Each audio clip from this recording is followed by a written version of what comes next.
Before we start with the tutorial, let me introduce my work to those who don't know it. 渋滞を始める前に私が変えてを見せしましょう。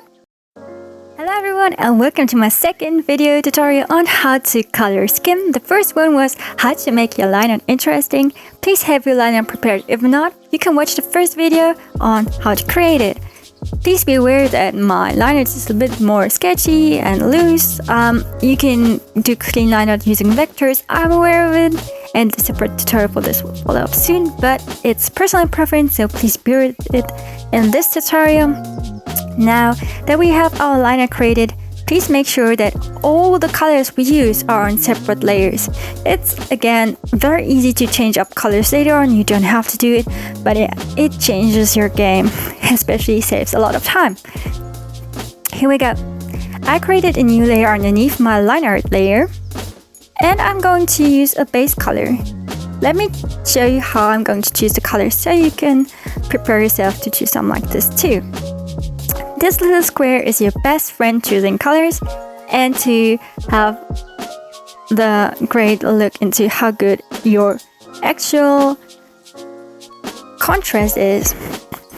So as my second color for the shadow, I want this color to be. So we have a good contrast, and for the third color, I might add in a little bit more spiciness and a more saturated color, or I will go down with saturation and then a grayish color. You can change it anytime and I will show you how. Don't worry about the sun shine and everything, how the light reflects. We will do so on a separate tutorial, and which will be way faster without actually bothering with 10 different colors.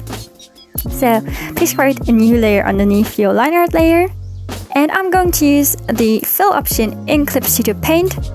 So to do so, go to Clip Studio Paint and use the fill in option. You do have two options available, which is refer only to editing layer and refer to other layers. Please choose the second option, which is refer to other layers. Pick your base color and draw on the newly created layer. Fill in all the spots where your skin should be. So this is super helpful and time saving because you don't have to manually fill in the colors yourself all the time. And of course, sometimes it can be not very clean, so just clean up some areas and add in the skin color where it might be missing. I'm also adding the eye color already just for the sake of contrast. Don't worry, you actually don't have to do it, but it's easier for you to see what I do later on. Now that I have my base color created and base layer, of course, please create a new layer, clip it to the layer below. So all we do just happens on the layer we just created, and if we unclip it, it shows you what magic this program actually does. So yeah, create a new layer, clip it, choose your base color, and again, the squares of friend, I'm trying to get a good contrast color. Use the Airbrush Soft tool, which should be available of course in Paint in Clip Studio Paint, so it doesn't matter, and just draw your shadows. I want my light source to come from the left, from the right side, so my shadow should be on the right side. Just with the airbrush tool, try to put on a little bit more pressure so we do have harder edges, and follow the shapes of your hair and basically clothes, everything that throws off a shadow. So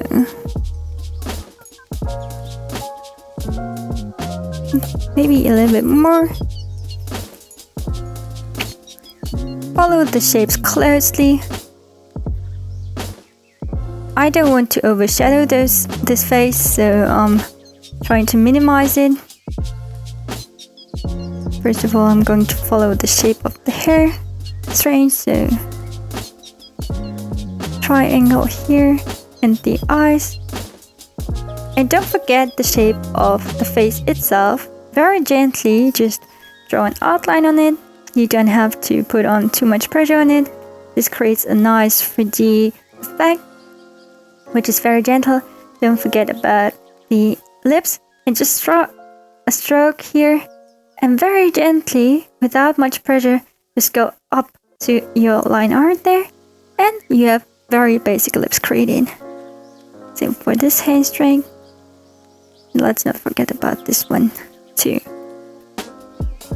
I also want to have a little bit more shadows on the eyes, so gently drawn it.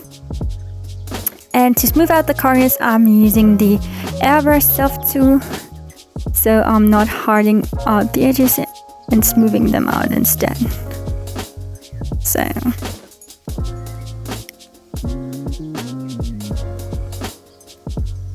also around the nose, just draw a very gentle circle without much pressure. And we do have our base color nearly done. Around the eyes, just draw a triangle, left the inner space blank.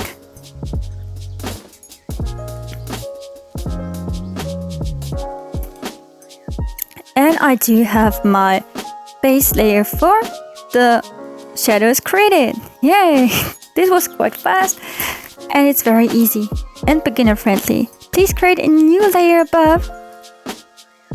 For the second shadow, pick your color and clip it again. And I'm going with a little bit more saturation and a little bit darker. Use the airbrush soft tool again, and very gently create a smooth out. Draw in the corners where more shadow should be prominent, and very slightly just smooth it out. And so just above, very slightly. And we're creating this. If you want to have sharper edges, just go with the heart tool again, with the airbrush heart tool. I'll go a little bit darker too. It's very optional. Which is too dark on this one here. So yeah, very gently.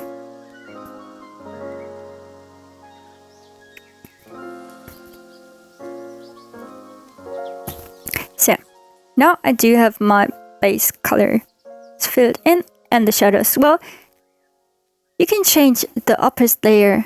If you don't like the reddish color, just go to Edit, Tonal Correction, Brightness, then choose the second option, Hue, Saturation, and Luminosity.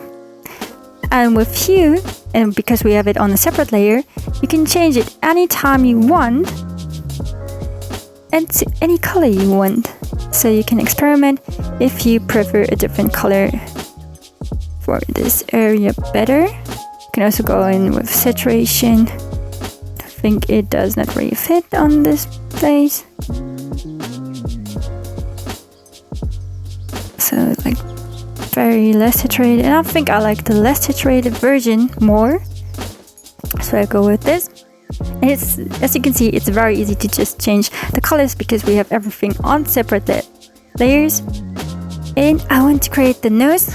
For this, I'm doing the popular method of just drawing a circle or a triangle around this area in white, and that's my nose without much effort. So of course, some might want to have a little bit more of white here on the edges, but I will show you how you can do this using layer effects, so you don't need it here. That's for the skin. It looks a little bit more flat, so maybe we should add in a little bit of blush, which a lot of pixie artists really like to do. Use the airbrush soft tool again, clip your layer, and make the brush size a little bit bigger, and just draw around the cheek area. And it looks more plastic, and I personally do like it way more this way.